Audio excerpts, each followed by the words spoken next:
मित्रांनो, पेट्रोलची किंमत परत वाढू शकतात का? ही चर्चा जी आहे 2 दिवसापासून भारतामध्ये आणि महाराष्ट्रामध्ये चालू आहे. पण मित्रांनो, याच्या मागचं कारण काय?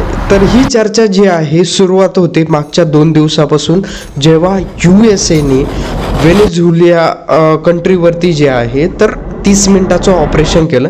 या 30 मिनिटामध्ये मित्रांनो, देशाचे प्रेसिडेंट आणि त्यांच्या पत्नी जे आहे तर त्यांना जे आहे USA च्या जेलमध्ये आणण्यात आलं. या 30 मिनिटाच्या ऑपरेशनमध्ये जागतिक मार्केट पूर्ण बदललेलं आहे. आपल्यावरती याचा काही फरक पडू शकतो? तर मित्रांनो, काहीच फरक नाही पडणार. आपण 2024 मध्ये मित्रांनो 22 मिलियन बॅरल जे आहे तर ते आपण व्हेनेझुएला कंट्रीकडून इम्पोर्ट करीत होतो. पण जर बघितलं ते तर अराउंड 1.5% आहे आणि हा खूप मिनिमल नंबर आहे.